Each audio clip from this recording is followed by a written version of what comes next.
주님이 우리에게 베풀어 주시는 말씀을 우리 함께 볼까 합니다.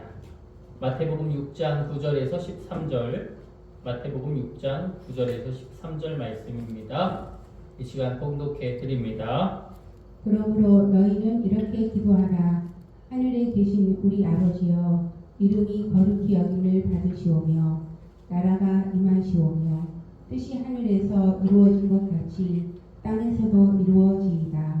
오늘 우리에게 일용할 양식을 주시옵고 우리가 우리에게 죄 지은 자를 사하여 준 것 같이 우리 죄를 사하여 주시옵고 우리를 시험에 들게 하지 마시옵고 다만 악에서 구하시옵소서.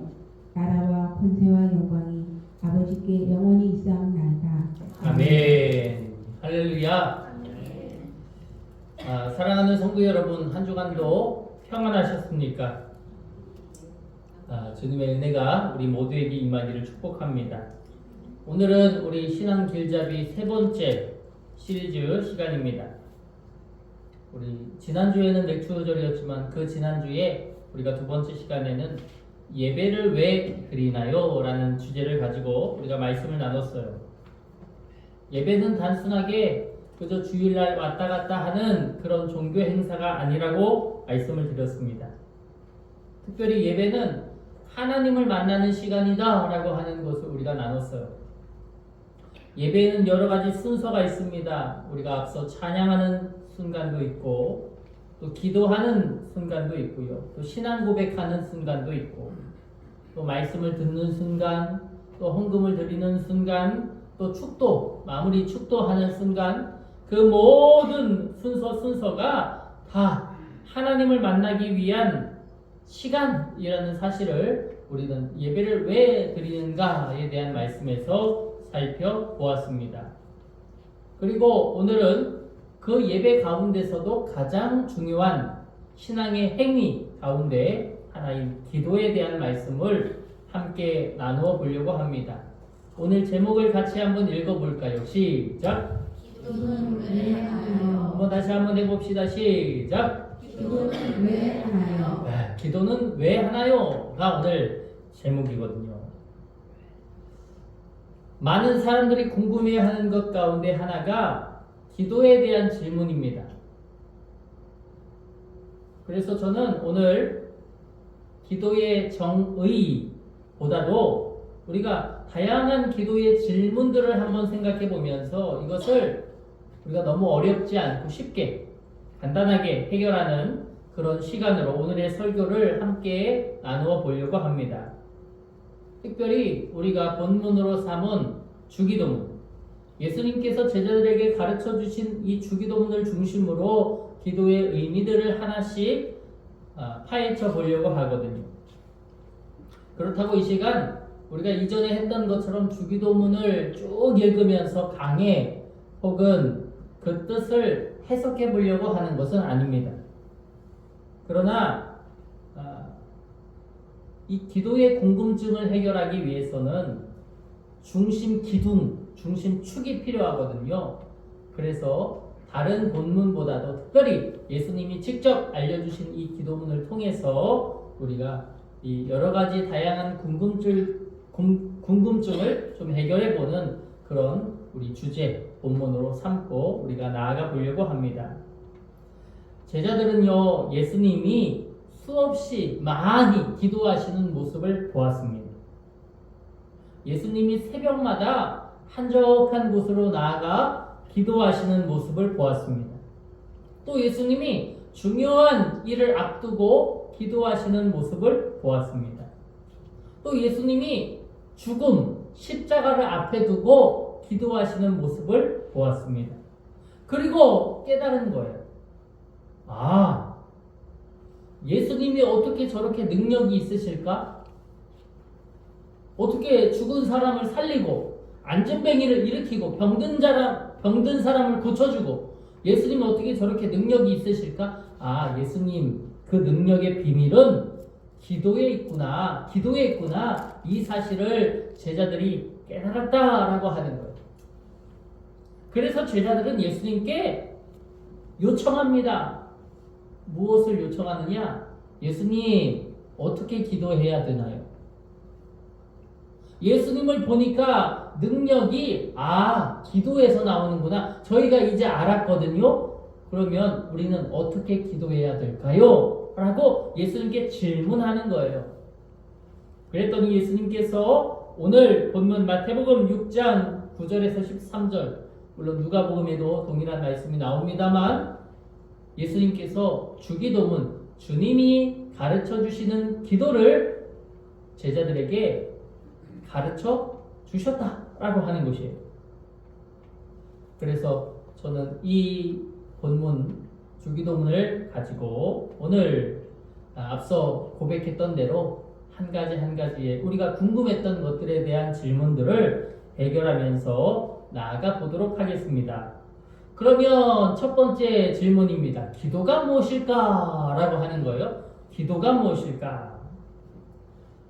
기도의 정의, 기도의 표준, 기도의 뜻, 이것보다도 우리가 기도를 좀 쉽게 생각할 수 있다라고 한다면 여기 밑에 빨간 글씨로 뭐라고 써 있습니까? 기도는 뭐예요? 시작! 기도는 아버지와의 대화다. 기도는 하나님과의 대화다라고 하는 것입니다.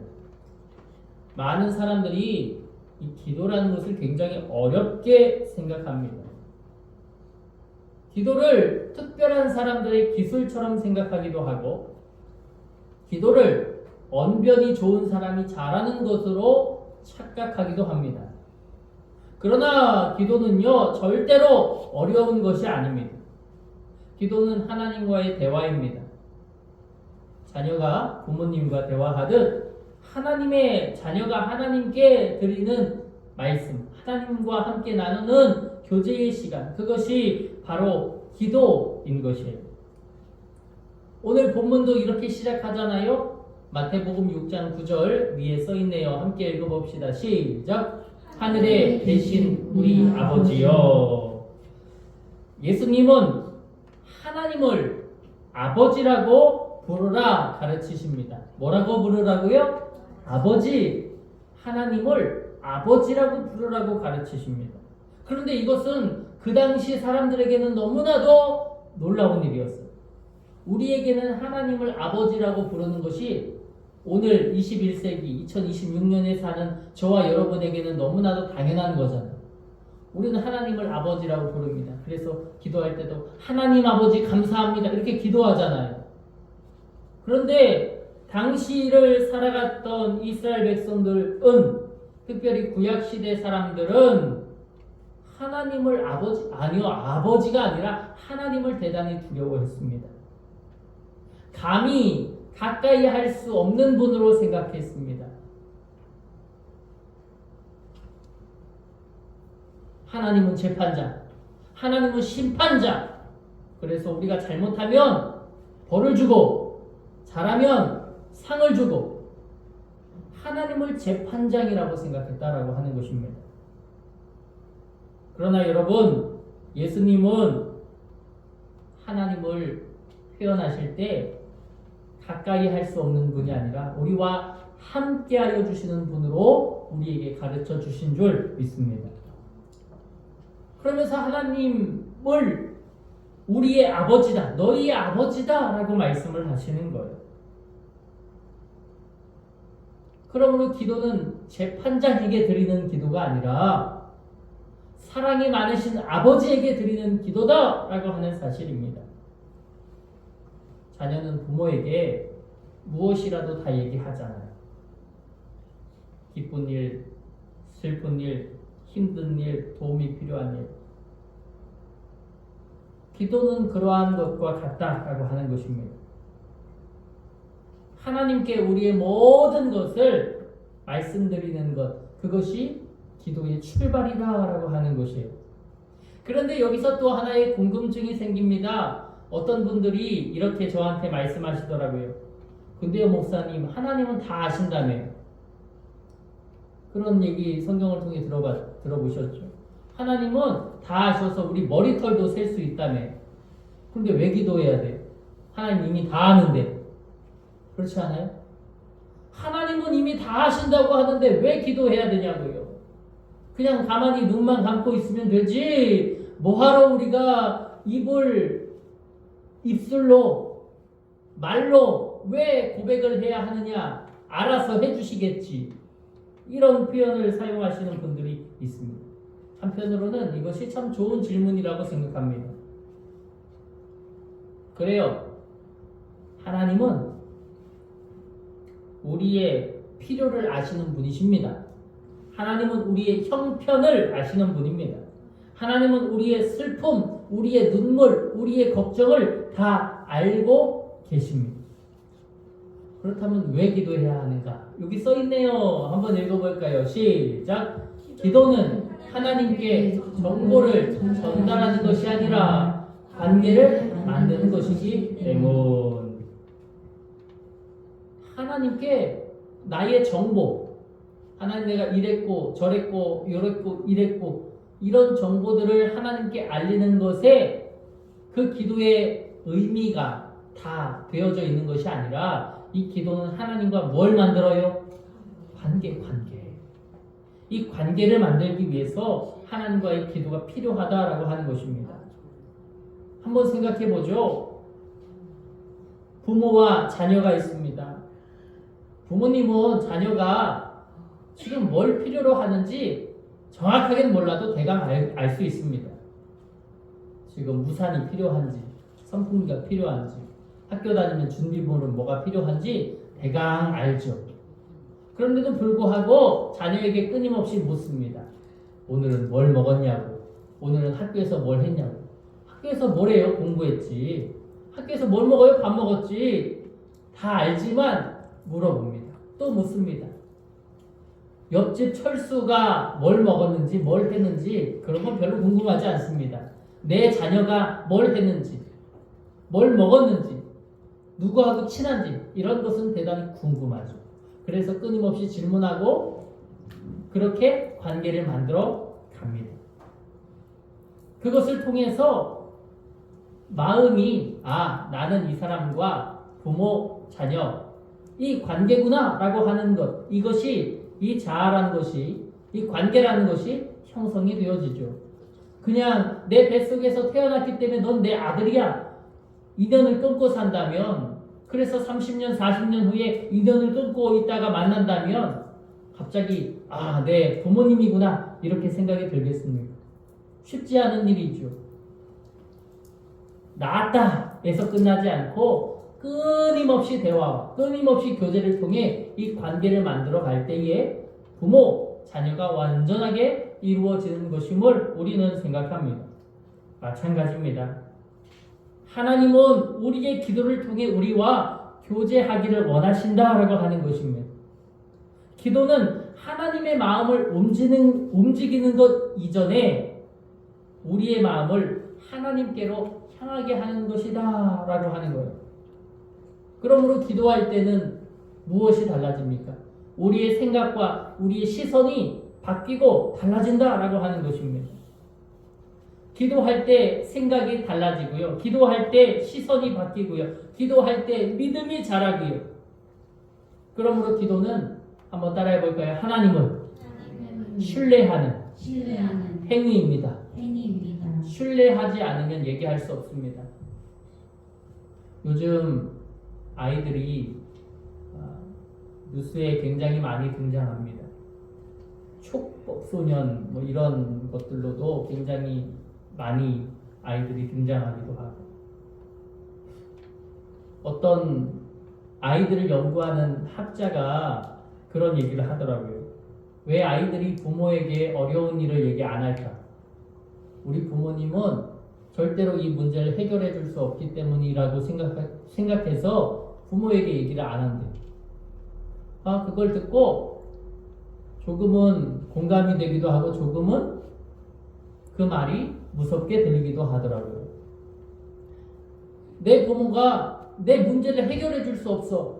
스스로가 마음 안에서 단절해버렸기 때문에 얘기하지 않는다. 그런데 반대로 생각해 보십시오. 내 부모는 내가 이것을 얘기하면 분명히 들어줄 거야 라고 하면 어떻습니까? 의지가 생기고 믿음이 생기죠. 우리가 하나님 앞에 드리는 그 기도도 마찬가지가 아니겠습니까? 우리 하나님은 내가 드리는 그 고백과 내가 드리는 그 기도를 반드시 들어주실 것이다 라고 한다면 우리의 시선이 달라지고 우리의 생각이 달라지고 우리의 믿음이 자라고 우리가 하나님을 의지하는 그 의지가 강해지고 할렐루야 그렇게 되어지는 것이 아니겠습니까? 그러므로 기도는 단순히 말하는 게 아니라 믿음의 표현이다 라고 하는 것이 기도하는 사람은 하나님을 어쩔 수 없이 인정하게 됩니다. 하나님 분명히 이루어 주실 줄 믿습니다. 믿음. 그러니 하나님을 인정하게 되고 하나님께 매달리게 되고 하나님을 의지하게 된다라고 하는 것입니다.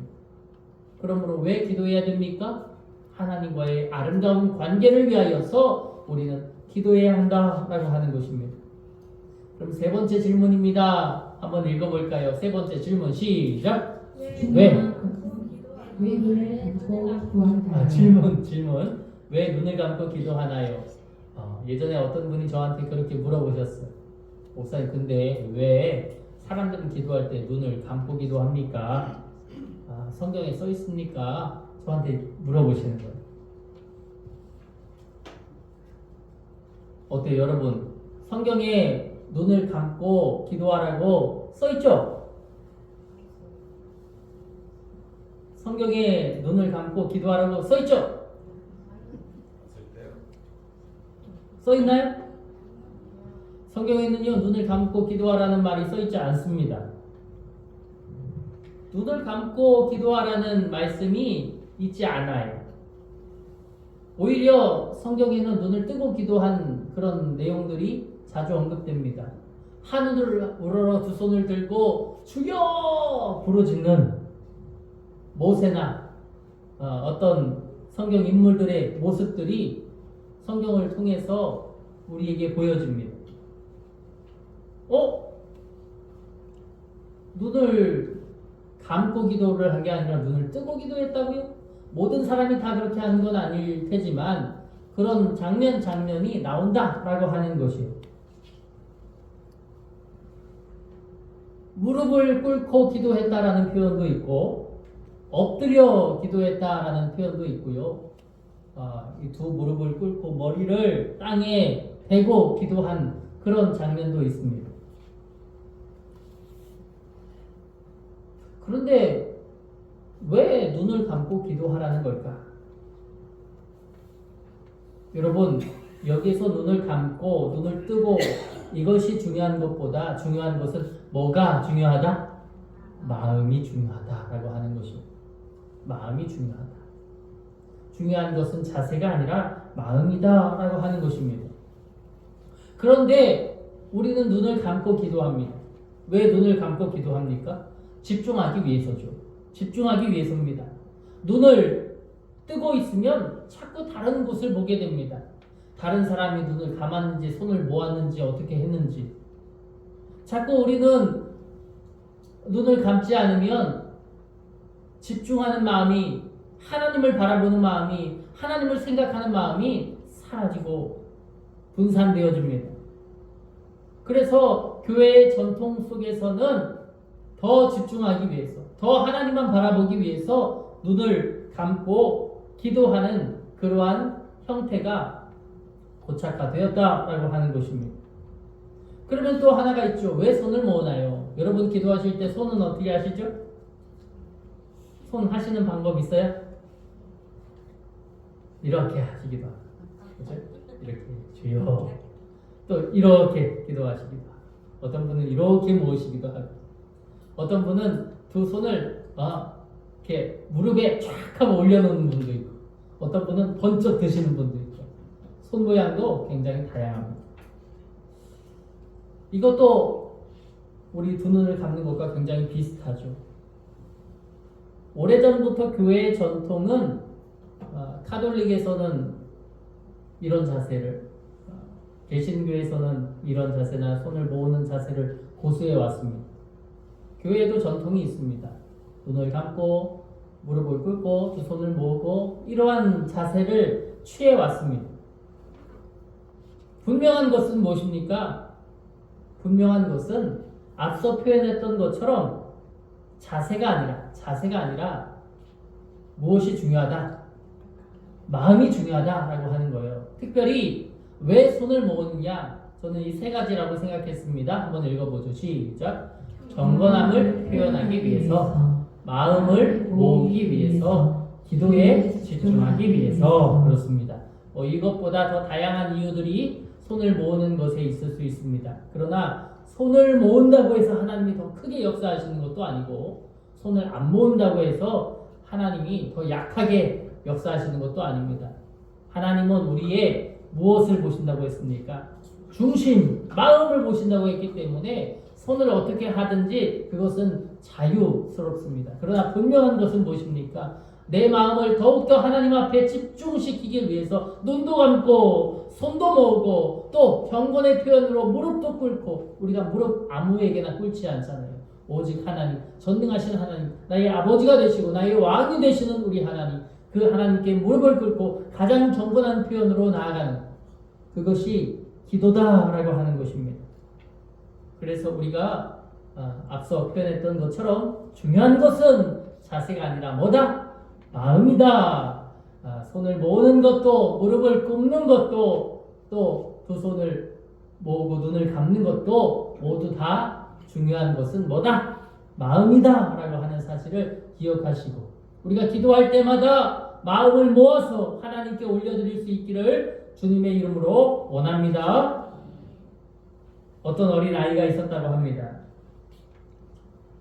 아이가 처음으로 교회에 와서 하나님 앞에 혼자 기도하는 거예요.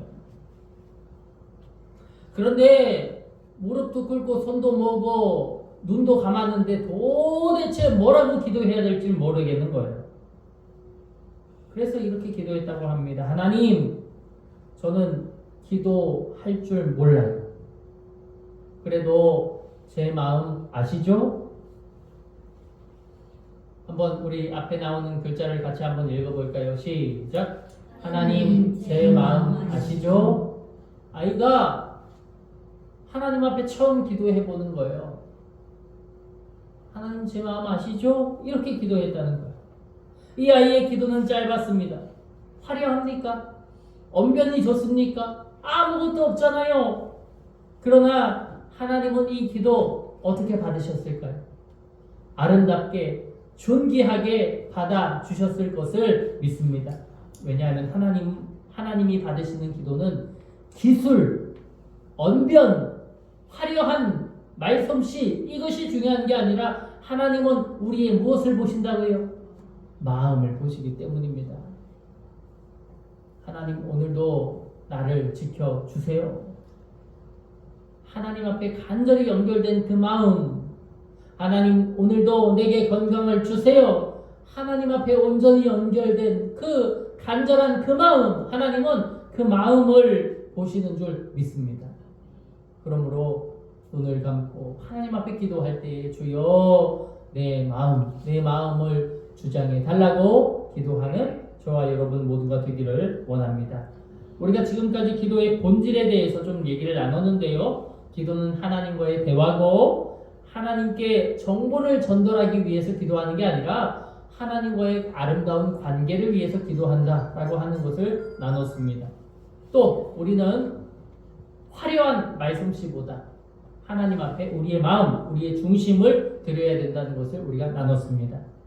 그러면 이제 조금 더 실제 신앙생활하는 가운데 우리 성도님들이 궁금해하는 그 질문들, 제가 한 번이라도 받아본 그 질문들을 가지고 말씀을 나누어 보겠습니다.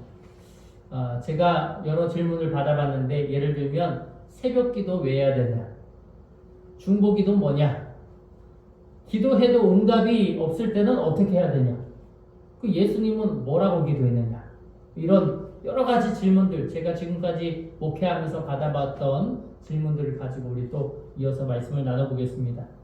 자, 그러면 왜 새벽 예배를 해야 하나요? 입니다. 한국에 있는 대부분의 교회들은 새벽 예배를 드립니다. 얼마 전에 기독교 타임즈에서 신문을 봤는데요. 요즘은 코로나 이후에 새벽 예배가 굉장히 많이 없어졌다고 합니다.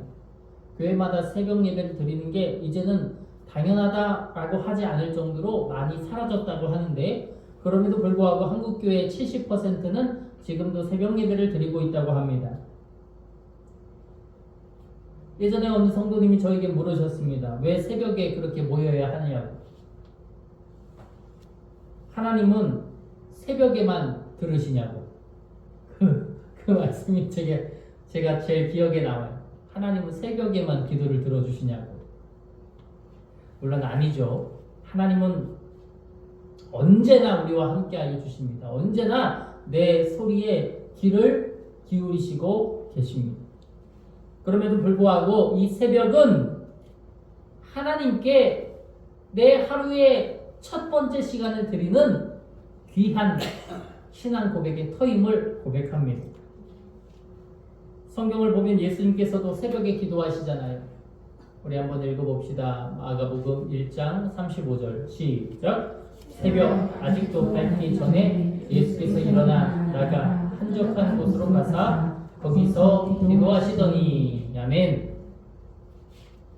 새벽 아직도 밝기 전에 예수님도 일찍 일어나셔서 한적한 곳으로 나가 거기서 홀로 하나님 앞에 기도하셨다. 예수님도 이 3년 공생의 시간 동안 굉장히 바쁘시잖아요. 수많은 사람들을 만나시고 병자도 고치시고 말씀도 전하시고, 그런데 그 바쁜 시간 가운데서 가장 처음 그 첫 시간, 그 시간에 하나님 앞에 나가 기도하셨다라고 합니다. 왜 기도했을까요? 하나님과의 교제, 하나님과의 관계를 가장 우선순위에 두셨기 때문입니다. 새벽 기도의 핵심이 있다면 이것은 시간이 아닙니다. 새벽에 어떻게 일어나요? 맞아요. 새벽에 어떻게 일어나요? 예전에 제가 유튜브에 올린 영상이 있었거든요. 새벽 예배를 참여해야 된다고 하는 영상. 새벽 예배를 참여해야 됩니다. 열심히 이제 영상을 찍어서 올렸더니 어떤 분이 댓글을 달아주셨습니다. 지금은 자고 나중에 갈게요. 어떤 분이 누구신지 모르겠지만 어떤 분이 댓글을 달아주셨어요. 지금은 자고 나중에 간대요. 아, 그래요. 나중에 가세요. 여러분, 첫 시간, 우리는 첫 번째라는 것에 대한 굉장히 큰 의미를 두고 삽니다. 그래서 뭐 이런 거 있잖아요. 첫사랑, 어떤 첫 번째, 내가 첫 번째로 좋아하는 거, 제일 좋아하는 거, 이런 것에 엄청난 의미를 두면서 사는 것이 사람들이죠. 그런데 이 첫 번째의 그 시간을 하나님께 드린다, 이것은 엄청난 신앙 고백이 아니고서는 할 수 없는 일이다 라고 하는 것입니다. 그렇다고 해서 저는 새벽 예배 안 한다고 손가락질하고, 야, 저 사람 새벽 예배도 안 해, 죄책감을 갖고, 저는 그럴 필요는 없다고 생각합니다. 그러나 우리가 예수님을 믿는 사람, 그리스도인으로서 하나님을 먼저 찾는 삶은 반드시 필요하죠. 무엇보다 하나님이 제일이라고 생각하는 삶은 굉장히 중요합니다. 그것이 우리의 방향을 바꾸기 때문입니다. 하루의 시작을 기도로 여는 사람, 그 사람의 삶의 방향은 분명히 달라집니다. 하나님께서 그를 놀라운 축복으로 이끌어 가실 줄 믿습니다. 우리는 그 은혜를 알기 때문에 그 첫 번째 시간을 하나님 앞에 올려드리는 것이 아닙니까? 우리가 새벽 행진을 하는 이유도 거기에 있고요, 새벽 안식을 하는 이유도 거기에 있습니다. 새벽 행진, 하나님 앞에 나와서 예배드리며 나아가고요, 새벽 안식, 집에서 내가 그럼에도 불구하고 일어나자마자 말씀을 읽고 묵상하고 기도하고, 그렇게 짧게는 5분, 10분 하나님 앞에 나아가는 그 시간, 그 시간을 통해 오늘 하루의 내 삶의 방향, 내 삶의 1위 우선순위가 하나님으로 고정된다라고 하는 것입니다. 여러분, 여러분의 삶의 하루의 시작이 하나님으로 고정되기를 주님의 이름으로 축복합니다. 6번째 질문입니다. 읽어볼까요? 시작. 중보기도는 무엇일까요? 중보기도는 무엇인가? 중보기도는 우리가 쉽게 표현할 때 다른 사람을 위해 드리는 기도를 중보 기도라고 하죠. 자신만을 위해 드리는 기도가 아니라 가족을 위해서 혹은 교회를 위해서 혹은 나라를 위해서 혹은 몸이 아픈 성도님을 위해서 혹은 선교사들 세계에서 정말 열심히 헌신하는 그들을 위해 기도하는 이렇게 나 이외의 타인을 위해 기도하는 모든 기도를 우리는 중보기도라고 부릅니다. 성경은 중보기도의 중요성을 계속해서 말씀합니다. 특히 예수님께서 우리를 위해 중보기도하고 계심을 성경을 통해서 우리가 알 수 있는데요. 히브리서 7장 25절인데 우리 한번 같이 읽어봅시다. 시작. 그는 항상 살아계셔서 그들을 위하여 간구하심이라. 아멘. 얼마나 놀라운 말씀인지 모릅니다. 지금도 예수님께서는 우리를 위하여 기도하고 계시다라고 하는 것이에요. 저 하늘 하나님 우편에 그곳에 서서 지금 우리를 위하여 기도하고 계시다라고 하는 것입니다. 그러므로 중보기도는 예수님의 마음을 닮아가는 기도이다라고 하는 거예요. 여러분 예수님의 마음을 닮아가시기를 축복합니다. 나를 위해서 기도하는 건 너무나도 당연한 일이죠. 타인을 위해서 나 이외의 다른 많은 우리 성도들을 위해서 함께 기도할 수 있는 예수님을 닮는 기도의 신앙이 있기를 축복합니다. 이제 거의 마지막 부분인데요. 그럼 기도하면 다 응답받나요? 기도하면 다 하나님이 들어주시나요? 응답에는요 3가지 응답으로 나타나는데 첫 번째 한번 읽어봅시다. 시작. 그래 하시는 응답. 어떻다고요? 한 번 더 시작. 그래 하시는 응답. 그래요. 그래 하시는 응답. 우리가 기도한 대로 그래 하시면서 들어주시는 응답이 있습니다. 두 번째 아니다 하시는 응답. 그렇습니다. 주님이 보시기에 우리가 이것을 이루는 것이 해롭기 때문에 아니다 하시는 응답이 있다라고 하는 거예요. 그럼 세 번째 뭘까요? 다시죠? 다셔요. 그렇죠? 기다려라 하시는 응답. 아직 때가 아니기 때문에 기다려라 라고 하시는 응답이 있다. 부모도요 자녀가 원하는 것을 다 주지 않습니다. 사랑하기 때문이죠. 사랑하기 때문에 다 주지 않는 거예요. 절제가 필요한 것입니다. 하나님도 마찬가지시죠. 하나님의 거절도 영혼을 보면 여러분 사랑인 줄 믿고요. 기다리게 하심도 하나님의 사랑이라는 사실을 저와 여러분은 믿어야 할 것입니다. 하나님의 침묵도 때로는 우리에게 놀라운 사랑이 된다라고 하는 거예요. 우리는 어떤 일의 결과를 보지만 하나님은 미래를 보시기 때문이고 영혼을 보시기 때문입니다. 그러므로 응답이 보이지 않을 때도 언제나 기도를 멈추지 아니하는 우리 모두가 되기를 축복합니다. 이제 마지막입니다. 예수님은 왜 기도하셨을까요? 예수님은 하나님의 아들, 하나님 자체, 하나님 본체라고 하시는데 그러면 본인이 기도하지 않아도 다 모든 게 이루어질 텐데 능력이 있으실 텐데 사실 제자들이 예수님의 모습을 보았을 때에 예수님이 예수님 기도하니까 능력이 있구나. 사실 그것은 제자들이 예수님을 볼 때 생각한 마음이었을지도 모릅니다. 예수님은 사실 기도하지 않으셔도 되죠. 예수님은 하나님 자체이시기 때문에 모든 것을 할 수 있으십니다. 기도가 없이도 모든 것이 가능하십니다. 그런데 예수님은 왜 기도하셨는가 하는 것이에요. 생각해보면 예수님은 중요한 일을 앞두고 늘 기도하셨습니다. 제자들을 선택하실 때에도 기도하셨고요. 오병이어의 기적 전에도 기도하셨고 겟세마네 동산에서도 기도하셨고 십자가 위에서도 죽으실 때도 기도하셨어요. 아니 도대체 예수님은 왜 기도 없어도 능력이 있으신데 왜 기도하셨을까라고 하는 것입니다. 읽어보죠. 한번 읽어봅시다. 시작. 우리에게 본을 보여주시기 위해서.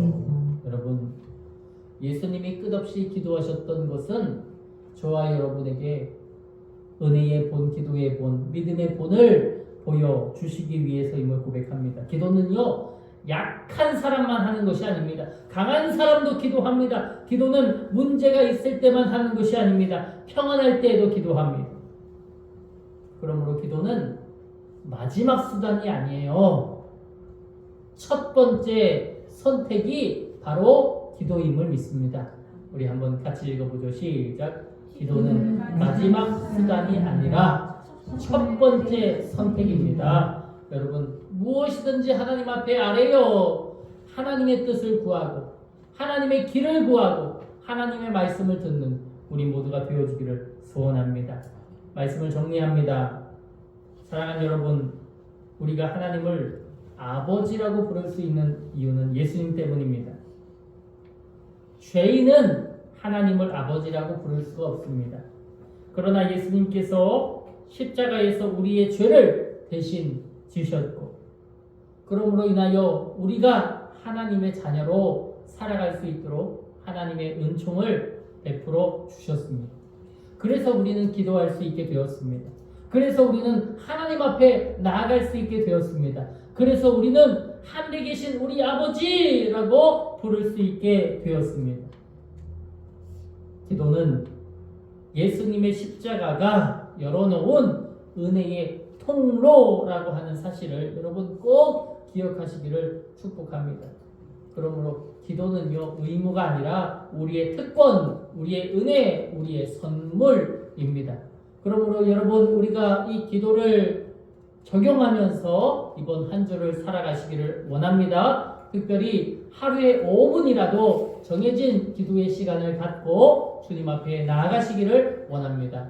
둘째로 감사의 기도를 꼭 들으시기를 원합니다. 집에 돌아오면 자기 전에 꼭 하나님 오늘 하루도 감사합니다 라고 기도할 수 있으시기를 원합니다. 셋째, 다른 사람들을 위해서 기도하십시오. 나를 위해 기도하는 것 너무 좋습니다. 그러나 나의 자녀를 위해, 나의 가족을 위해, 또 교회, 우리 성도들을 위하여, 또 우리나라와 민족을 위해서, 또 우리 세계에서 함께하는 우리 선교사들을 위하여서 함께 기도할 때 하나님께서 은혜와 축복의 통로로 나를 사용하시고 나에게 하나님의 뜻을 온전하게 베풀어 주실 줄 믿습니다.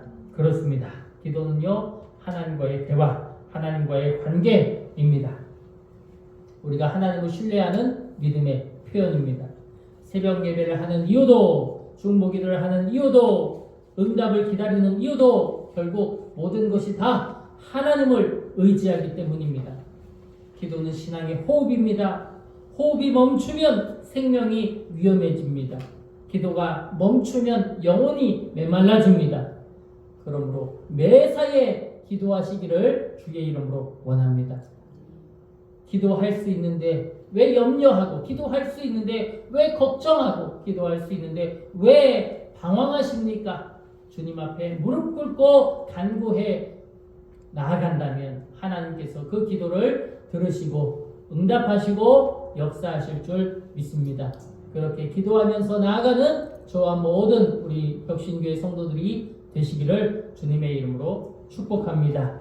우리 함께 결단의 기도로 나아갈 텐데, 하나님 왜 기도해야 하나요? 우리가 오늘 나누어 보았습니다. 하나님, 이 기도를 붙들고 하나님과 아름다운 관계를 쌓아 나아가는 우리가 되게 해달라고, 또 우리의 마음에 지금 간절하게 생각나는 우리의 기도의 제목들을 붙들고 하나님 기도의 사람으로 살게 해달라고 이 시간 우리 함께 통성으로 기도하며 나아갑니다. 우리 주여 한번 부르짖고 기도하겠습니다.